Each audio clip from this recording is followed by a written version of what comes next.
Então, mas Anteriormente, no canal da Fer Falcão. Cair daqui a pouquinho, vamos chegar lá.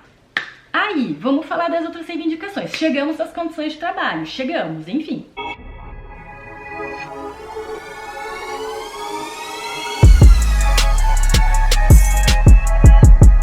O que é tão difícil aí, Fernanda? Não entendo. Que tanto você reclama? Gente, não reclamo, não é isso. Mas eu entendo que meus colegas se rebelem com certas condições.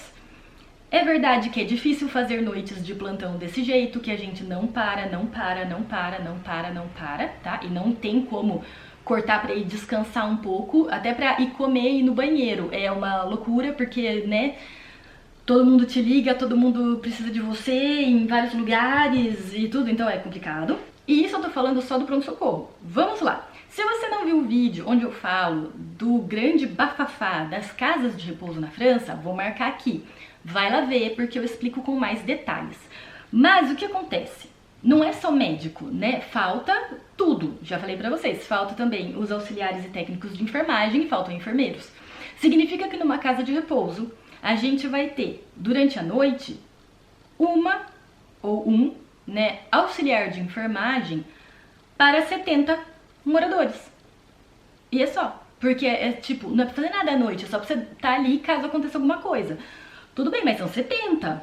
E durante o dia tem quantos? Ah, às vezes 2. Às vezes. E um enfermeiro. Às vezes 2, porque tem vezes que vai ter um que vai estar em afastamento por doença. Porque na maioria das vezes, então, há 2 que vão, por exemplo, dar banho nessas 70 pessoas. Chega uma hora você tá um pouco cansado, né? Chega uma hora meio complicado, né? A 2, aqueles que são acamados, aqueles que estão em cadeira de rodas. Uma hora suas costas não aguentam mais, seus braços não aguentam mais, às vezes cai, né? Escorrega, cai na hora do banho com o paciente e caiu em cima do auxiliar, que, né, agora tá com dor no ombro, dor no punho. Então vai ser afastado e o outro vai ficar sozinho. Porque não acha alguém pra vir substituir aquele que foi afastado. Por quê? Porque ninguém quer trabalhar assim. Aí você fala pra pessoa, eu vou te pagar 1.500 euros por mês, você vem trabalhar todo dia das 8 às 17, 18, e você mais o outro é pra dar banho e trocar 70 moradores da casa de repouso, tá bom? Não, então eu vou trabalhar por 1.100 de caixa de supermercado, que pelo menos eu paro pra comer, eu tenho um horáriozinho tranquilo, 2 dias de repouso por semana e eu posso, né, ter momentos de pausa e tal. Realmente, por que, né, a pessoa vai fazer por 1.700 uma loucura, né, dessa? Então vocês estão entendendo? Chega uma hora que eles começam a falar, mas por que eu faço isso? Né, vou fazer outra coisa então, porque não tem sentido, né? Tá, então aí, só pra dar um exemplo aí de casa de repouso. Outro exemplo, eu sou especialista no hospital. Como que funciona? Fernanda, como que era você quando estava na geriatria? E eu posso falar ainda, não é só porque era eu ou só naquele hospital. Não, é assim porque o meu cônjuge, que vocês gostam bastante quando eu falo isso, ele trabalhava comigo na geriatria, saiu pra ir pra um outro hospital, que é privado, tá? E aí você vai falar, tudo mudou na vida dele? Não. O que aconteceu de diferente é que agora ele tem uma tarde de repouso por semana. Que já é magnífico. Por quê? Vou explicar como são os horários dele. Que já era assim no hospital público, tá? Que é assim com todos os outros geriatras que ainda estão no hospital público. E que ainda é um pouco assim pra ele no privado. Vou explicar. Começou a semana de trabalho de um geriatra, ou neurologista, ou pneumologista, ou gastroenterologista, ou não sei, fala aí uma especialidade, é assim. Começou na segunda às 8h30 da manhã, vai acabar às 18, 17 e pouco. Aquele que tá de plantão, e é plantão telefônico, tá? Como é um hospital que tem internos e residentes, ele não precisa ir até o hospital. Tem um residente ali, que tá de plantão, que vai ver o que tá acontecendo e se precisar vai mandar pra onde? Pro pronto-socorro, obviamente. Né? Se alguém tem uma parada cardíaca ou o que seja, liga e vai o médico do SMUR, né, do SAMU, no andar tal, ver o que tá acontecendo. Então você, como especialista, não sai da sua casa. Mas, Exceções, o neurologista que tem que estar lá o tempo inteiro, porque se tem um alerta de AVC, ele tem que estar lá. E os cirurgiões, porque, né, tem que estar lá. O anestesista também. E acho que eu não esqueci ninguém. É isso. Os outros vão pra casa, podem ir pra casa dormir. Mas tem o telefone, e o telefone pode tocar a qualquer momento, porque ele tem que dar a opinião dele, né? Então, um aviso específico sobre uma conduta a tomar para tal paciente. Então, a gente no pronto-socorro, a gente acaba ligando algumas vezes para ter essa opinião especializada. E também, se a gente vai hospitalizar alguém, a gente não pode simplesmente falar, vou mandar pra geriatria, vou mandar pra cardiologia. Não posso, eu tenho que ligar para o especialista responsável, falar do meu paciente e ver, você concorda ou você não concorda? E quando não tem vaga mais no setor dele, que acontece muito frequentemente, eu tenho que perguntar se ele concorda de eu colocar esse paciente num outro setor que tem vaga, mas que o paciente está sob a responsabilidade dele. E ele vai falar o quê? Na maioria das vezes é não, né? Mas não, por que eu vou aceitar isso? Aí depois amanhã, além de todos os meus pacientes que eu tenho que ver na visita, eu ainda tenho que ir lá do outro lado do hospital para ver o fulano. Então, não. E a gente fica numa situação complicada, porque daí o pessoal vai ficando nas maquinhas no corredor. Enfim, mas para explicar como que é. Então, tem as ligações no meio da noite. Tá bom, então essa pessoa faz esse plantão telefônico da noite. Daí ele não trabalha no outro dia. Vai trabalhar sim. Mas e se ele foi acordado a cada 2 horas? Azar o dele, vai trabalhar no dia seguinte. Tá bom, aí ele trabalha no dia seguinte, então passou terça, quarta, quinta, sexta, ele deve ter tido um outro plantão aí no meio. Mas vamos dizer, ele vai fazer o final de semana. Então, tá, chegou sexta-feira, 18 horas, o telefoninho tá ali pra ele. Sábado ele tem que ir de manhã, porque ele tem que fazer como uma visita mais rápida, mas pra ver os problemas, resolver os problemas. Se tem admissão, tem que fazer admissão no sábado à tarde, então às vezes ele vai chegar em casa às 16, 18 horas. Telefoninho lá. Domingo, de novo, tem que ir de novo, então ele tem que ir de manhã pra ver os problemas. Se às vezes teve, né, alguém que faleceu, aí tem uma vaga, porque geralmente eles não fazem alta no domingo, na maioria das especialidades, tem algumas que fazem, mas daí, né, então tem que fazer uma admissão. E aí ele vai chegar, às vezes também, 16, 18 horas em casa, dependendo, né, do horário que a admissão vai chegar. E telefoninho ali com ele o tempo inteiro. Tá, mas daí ele tem folga na segunda-feira? Não, ele continua então com o telefoninho dele. Da sexta até a segunda de manhã. E na segunda de manhã ele tá onde? No trabalho. Então você engata uma semana na outra, entendeu? E vai assim, tá? E vai assim. E é assim em todo lugar? É assim em todo lugar. No privado também? No privado também. Então, vocês estão entendendo? Chega uma hora que você tá um pouco cansado, né? Fica meio complicado, né? Então, essas são as condições de trabalho de um médico especialista no hospital aqui na França.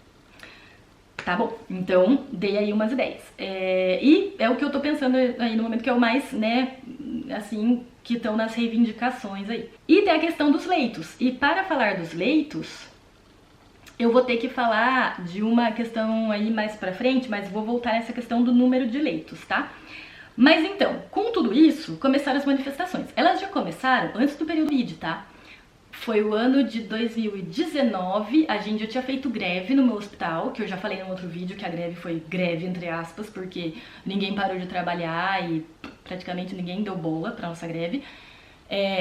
E aí veio o Covid, nossa, né? Aí imagina, com esgotamento, né? Burnout e tudo, então foi ficando cada vez mais difícil. E aí ano passado voltou. Né, voltou a ter manifestação, voltou a ter, né, gente desesperada falando, vocês precisam fazer alguma coisa, né, falando pro Ministério da Saúde, olhem pra nós, né, o hospital público está morrendo. Então assim, as manifestações são mais pro hospital público. Tem hospital privado tendo condições difíceis? Tem, mas o hospital público tá pior, obviamente. E aí, em dezembro, começaram com uma manifestação que era assim, a morte do hospital público. Porque existem certas pessoas que consideram que, e aí, tô falando, é meio que É o que a galera fala, não existe uma prova concreta, mas é uma crítica feita ao governo do Emmanuel Macron, que não começou só no governo dele, mas que o pessoal fala que já vem vindo de alguns anos, tá? Mas enfim, se acentuou aí nesses 4 últimos anos de governo Macron e que agora ele foi reeleito, então a galera não tem uma visão mais positiva disso, mas eles acham, uma parte aí dos profissionais da saúde franceses acham que a ideia da França, e eu vou pôr da França entre aspas, do governo francês, é de chegar um momento, acabar com o sistema de saúde francês público, que eu já expliquei pra vocês aí no primeiro vídeo o que é o público francês, né? E criar algo um pouco próximo dos Estados Unidos, né, em que você tem que ter uma mutuelle, né, e que você só pode ser visto, né, no hospital, né, ter uma consulta se você tem esse convênio médico e que então não existiria mais o sistema público de saúde aqui na França. São especulações, mas preciso falar pra vocês, essas são as especulações que temos aqui na França, ok? Isso é uma especulação concreta, real, que eu já ouvi várias vezes de diversas pessoas diferentes, em hospitais diferentes, então uma especulação real aqui da França. Tá bom, aí chegamos no último ponto, que é a questão do ministro da Saúde. Na época da Covid, o ministro foi o mesmo durante os 2 anos, aí era o Olivier Véran. E aí chegou esse ano, teve a eleição do Macron, né, a nova eleição, ele foi reeleito, né, então as eleições foram no mês de abril, e aí o que acontece? Quando o presidente é reeleito, ele pode escolher, fico com os mesmos ministros ou troco. Alguns foram trocados, o Olivier Véran foi trocado, e no lugar dele veio a Brigitte Bourguignon. Isso foi em maio, tá, então ele ganhou ali no finalzinho de abril, e aí já falou, né, os ministros dele no começo de maio. Tá bom, só que o que acontece finzinho de maio, começo de junho? São as eleições para ser deputado. E a Brigitte Bourguignon, que tinha acabado de ser designada ministra da Saúde, ela se lançou como deputada também. E ela perdeu as eleições. E aí o que acontece aqui na França? Se ela tivesse ganhado, ela podia fazer as duas coisas ao mesmo tempo. É uma coisa que normalmente no Brasil não é permitido, né? Você tem que escolher. Então você sai da sua função atual para se lançar candidato a alguma coisa, e aí ganhou ou não ganhou, bom, azar o seu, né? Mas aqui eles podem se lançar numa eleição sem deixar o cargo atual. E eles podem fazer 2 cargos ao mesmo tempo, tá? Particularidades da França. Só que ela perdeu. E aí o que acontece quando você perde? Pega mal, e aí é aquela coisa, putz, ela foi eleita ministra e ela nem conseguiu ganhar um cargo de deputada. Acho que ela não é muito, entendeu? É meio que uma questão assim, fica meio feinho. E aí ela meio que foi obrigada a sair do ministério. É bem isso, tá? Então foi, perdeu o seu cargo de ministra. E aí, quem foi eleito no lugar dela? Rufem os tambores, cara. Meu chefe. Aí eu preciso explicar pra vocês. Porque quando eu falo, as pessoas falam, não, para. É verdade, é meu chefe de serviço. Ele era chefe da urgência. Falo era porque agora ele é ministro. Aí ele teve que largar o cargo do hospital, porque, né, ele não está mais lá fisicamente presente. Impossível, né, fazer tudo isso. Mas então, ele era o chefe da urgência, né, do pronto-socorro do meu hospital. O nome dele, né, François Braun. Onde Braun. É bem um sotaque francês para falar Brown. Então, o François Braun era o chefe do CHR, né, des urgences do CHR Metz-Thionville, e ele foi, então, chamado para ser ministro da Saúde, e foi, obviamente, né, porque, né, quem vai falar, não tô afim, deixa pra lá. Bom, muitos dizem que ele deveria ter feito isso, porque o pepino que ele tem agora, né, a batata quente, né, nem quente, já, né, que ele tem pra segurar agora na mão dele é negócio feio, porque tá todo mundo aqui já, né, com a saúde na França, então não sei como ele vai fazer. O meu chefe foi então escolhido para ser ministro da Saúde desse novo governo Macron, tá, nessas condições aí, por conta dessa questão da eleição da Brigitte Bourguignon. Enfim, muda alguma coisa pra gente? Não muda nada, tá? Então, só pra falar, eu conheço o novo ministro da Saúde, era meu chefe, foi ele que me contratou. Minha entrevista de emprego foi com ele, né? Eu dava plantão com ele. E aí ele começou já a diminuir os plantões dele. A gente já via que desde o final do ano passado ele estava cada vez mais indo para Paris, porque ele começou a ser já o... como é que eles chamavam? Conselheiro de saúde do Macron para esse período aí de quando ele se lançou para a reeleição. Então, quando ele foi, né, a gente viu que realmente ele foi chamado para ser o conselheiro de saúde para essa segunda eleição, a gente já fez, então é por isso que ele tá mais pro lado que pra cá. E a gente começou a entender melhor, porque lógico, né, tudo na política é meio assim, né, você tem que ir fazendo seu caminho, não dá pra contar pra geral, porque todo mundo tá ali esperando pra te dar uma, né, nas costas, então você tem que fazer seu caminho na sua, né.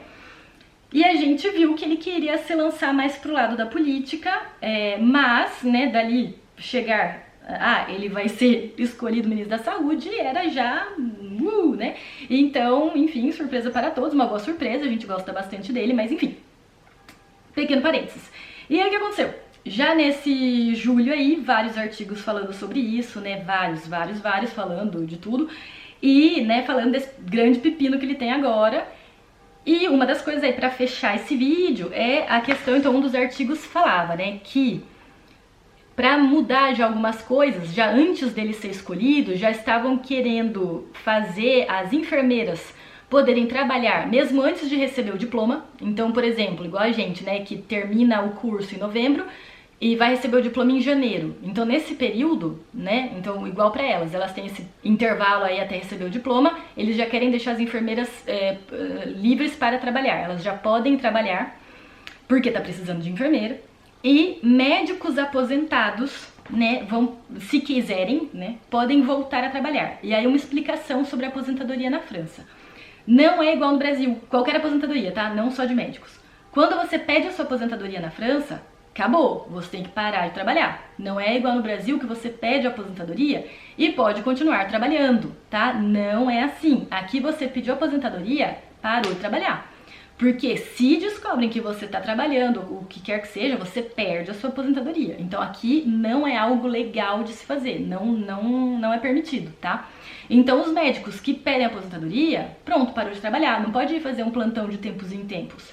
E aí eles abriram essa possibilidade. Agora médicos que já estavam aposentados, se quiserem fazer um plantão aqui, um ali de tempos em tempos, podem fazer.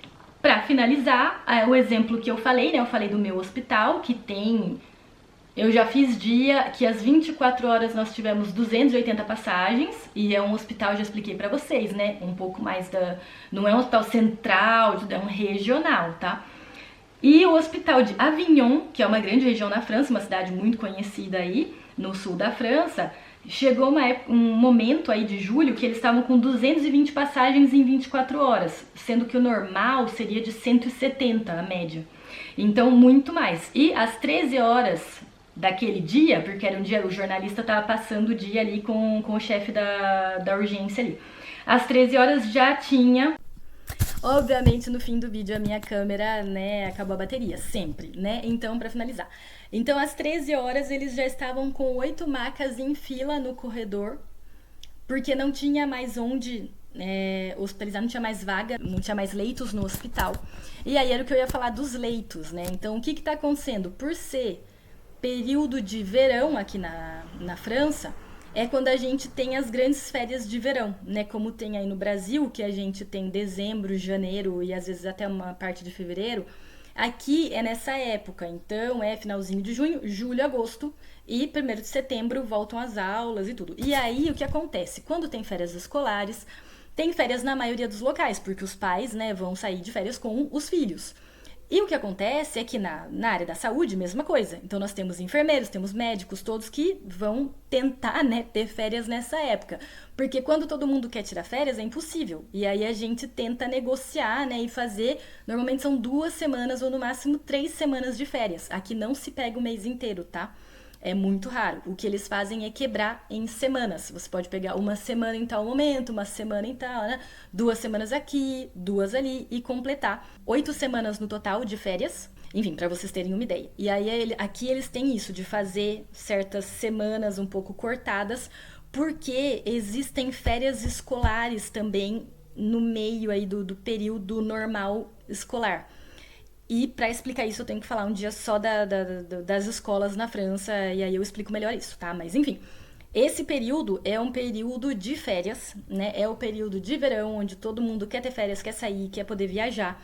E é bem complicado, e aí tem ainda menos médicos do que o habitual, e menos enfermeiros e auxiliares e técnicos, né? Vocês já entenderam, né? E aí o que acontece? Quando chega um ponto que, por exemplo, tem 4, por exemplo, lá a equipe de geriatria do meu hospital eram 4, agora eles contrataram mais um, são 5 geriatras. Vamos dizer que tem 3 que vão pegar férias e 2 que vão trabalhar. Não tem gente que vem substituir, não tem substituto. Esses 2 vão trabalhar por 5, tá? E aí você fala, mas é humanamente impossível. Aí o que acontece? Eles diminuem leito. Porque a mesma coisa acontece para as enfermeiras. Se elas saem de férias, não tem substituto. E aí o que acontece? Não tem como, né, ter metade das enfermeiras para fazer o trabalho de 100% delas, né? Não dá. E aí eles diminuem leito. Então, se no total a gente teria 40 leitos de geriatria, agora a gente vai ter 20. Vocês estão entendendo? E aí a gente já está falando de um período crítico para a saúde na França, né? Uma situação caótica, né? E aí você vai e me corta os leitos de 1/3 ou quase a metade. Meu Deus, né? Então, esse é mais um problema que vem aí por aquela cerejinha no bolo. Então, realmente, eu desejo ao meu ex-chefe toda a força, paciência, concentração, né? Tem que ter muita luz nesse momento, porque, né? Ele tá realmente com um pepino gigante nas mãos e não sei o que ele vai fazer. Não sei o que ele vai fazer. Não sabemos como ele vai conseguir fazer algo melhor, porque tem essa especulação aí de que, na verdade, o governo francês não quer melhorar a situação. Ele quer que tudo exploda mesmo, porque eles vão vir com essa ideia genial de fazer igual nos Estados Unidos e a partir de agora tudo será pago e não tem mais saúde pública e assim, pronto, vai resolver alguma coisa. Então existe essa especulação de que, na verdade, o que vai resolver só vai diminuir o tanto de pessoas que têm acesso aos cuidados, né? Que a partir do momento que você começa a cobrar por exemplo, né, o pronto-socorro e tudo, realmente, né, diminui baboseira, porque, né, o pessoal às vezes vem por baboseira muito... Nossa, gente, se eu falasse pra vocês, tem certas coisas que você fala, não, mas que essa pessoa veio fazer no pronto-socorro por isso? Então, assim, por picada de inseto, sabe? Uma picada.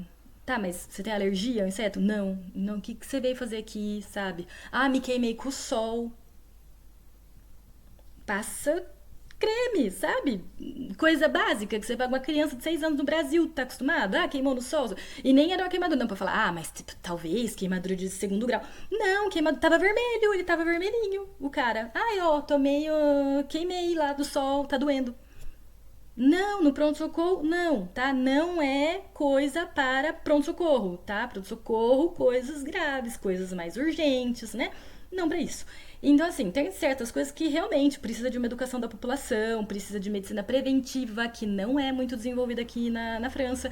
Então, assim, várias coisas. Se vocês têm interesse nesses temas, escreve aqui embaixo, aí eu faço vídeo falando só disso, né? Com relação à medicina preventiva aqui na França, né? Certas coisas aí mais específicas. Mas então escrevam aqui, deixem os comentários de vocês. E assim a gente vai, né, trocando aí figurinhas. Mas então, esse foi o último vídeo aí dessa série de 3, tá? Da questão da saúde aí na França e por que tá tendo tanta manifestação e tanta situação crítica nesse momento. E então, é isso. Deixa o seu joinha aí, não esquece de curtir o vídeo e compartilhar. E, bom, esperem o próximo vídeo daqui 2 semanas. Agora já acabou, não tem mais férias, não tem mais estágio não sei aonde. Pronto, acabou. Eu vou fazer vídeo de novo, né? Toda semana como fazia antes. É só porque foi um período meio turbulento. Mas, enfim, agora a gente volta ao ritmo normal, tá bom? Fiquem bem, em paz e com saúde. Até a próxima!